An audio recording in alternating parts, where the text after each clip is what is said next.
Mhm. Si je fais ça et ça et ça, non, je ne pourrais pas faire tout ça. D'accord. Pourquoi je vais me dépêcher?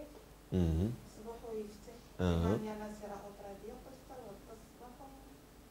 je Très vais bien. reporter pour demain pour me relaxer, pour ne pas stresser. D'accord, pour ne pas sentir avec le stress. Oui, mais avant, non, maximum, Il faut le faire. il faut le Très bien.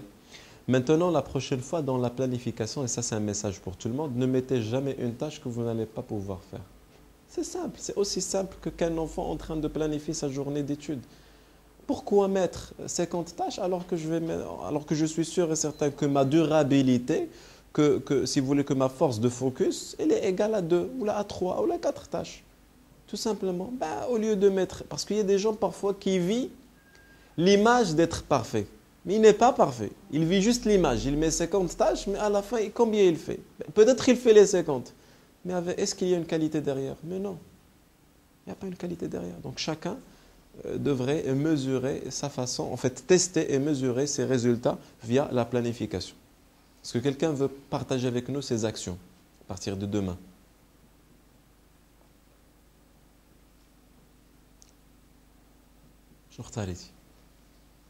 Pour moi, je crois que la cinquième joue un rôle Fait plaisir? plaisir. D'accord. Donc à partir de demain, qu'est-ce que vous allez faire? Dire non. Dire non. Dire non en étant plus. Et supposons demain vous dites non, mais vous n'êtes pas bien avec vous-même. Ça causera un problème. Supposons que quelqu'un vous demande un service, vous lui dites non, et ça vous blesse. Ça touche quelque part une de vos valeurs. Surtout pour les proches. Surtout pour les proches. Mon conseil à vous, votre message, voilà. Votre message, c'est non pas dire seulement non comme ça, mais apprendre à dire non. En fait, votre action, c'est très simple, c'est apprendre à dire non.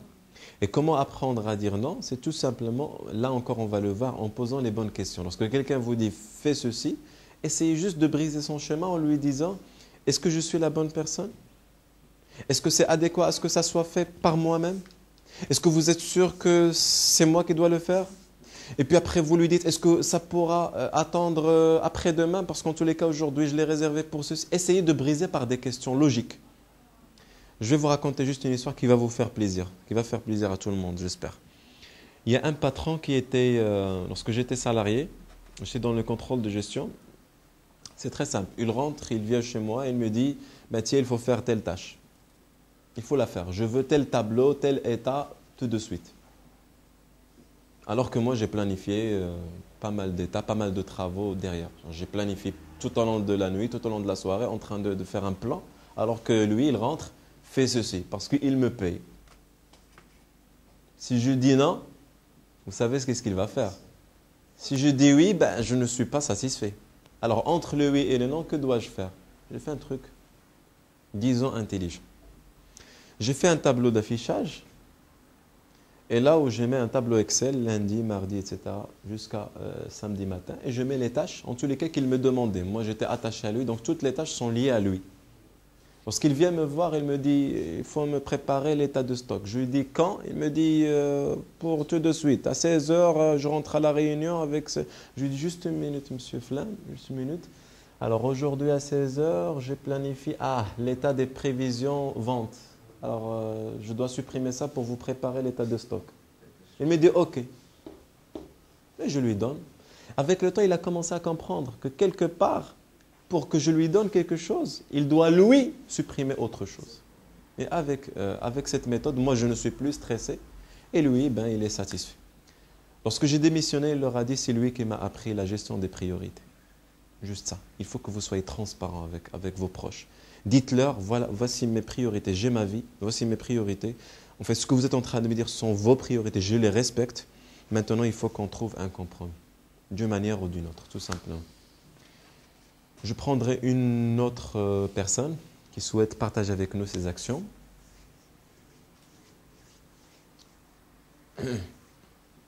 تفضل قول لنا شنو الميساج اللي عجبك؟ Sois parfait. مزيان. شنو هو le message libérateur? J'essaie toujours de faire quelque chose parfait. Hein? Il faut toujours corriger derrière. Est-ce que c'est satisfaisant, etc., etc. Donc à partir d'aujourd'hui, qu'allez-vous choisir? au lieu d'être parfait. À la place, on express goal, je suis parfait, etc. Je ne à la place. Simple, c'est-à-dire être simple dans mes actions. C'est-à-dire à partir du moment que je fais un travail et qu'il est correct, il n'est pas parfait, mais il est correct, ben il est acceptable, tout simplement. Est-ce qu'il y a une autre action à partager? Oui. Mais je crois que c'est une étape très élaborée. C'est que moi je travaille sur le sentiment.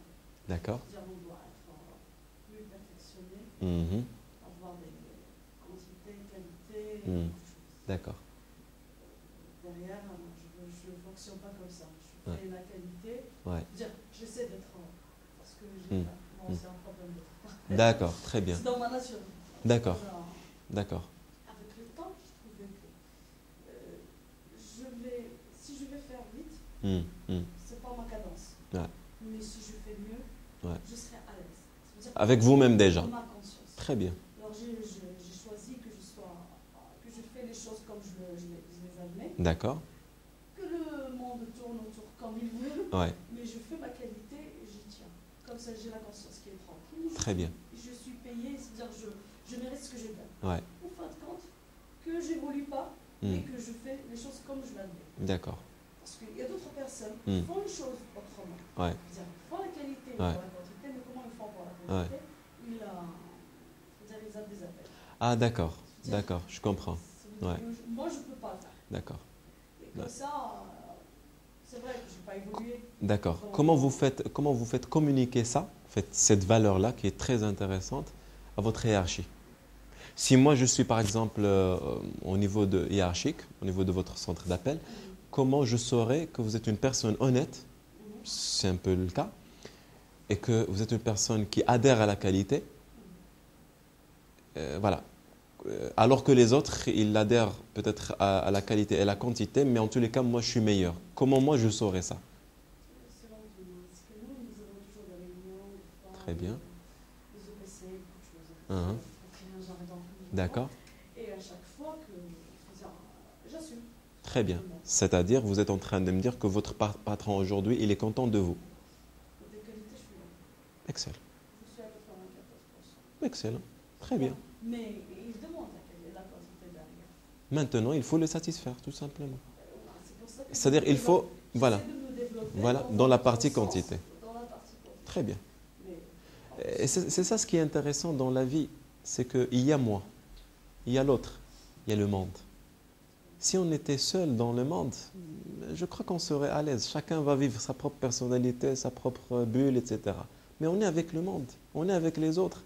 Donc quelque part, c'est clair, il faut qu'on soit en harmonie avec nous-mêmes, mais créer une zone d'harmonie avec les autres.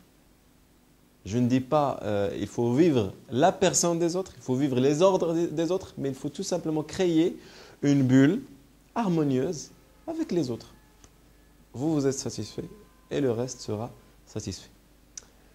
Alors, qu'est-ce que nous allons voir la prochaine fois? Prochaine fois, une fois vous rentrez, je vous poserai la question, quelles sont les actions que vous avez faites pour vous libérer des 5 messages contraignants et chacun va témoigner qu'est-ce qu'il a fait, comment il a fait, quels étaient les résultats. Et après, on démarre le premier outil de PNL appliqué pour changer votre vie, le vocabulaire transformationnel. Comment utiliser des mots qui transformeront votre vie. Je vous remercie pour votre attention et je vous dis à la semaine prochaine. Merci beaucoup.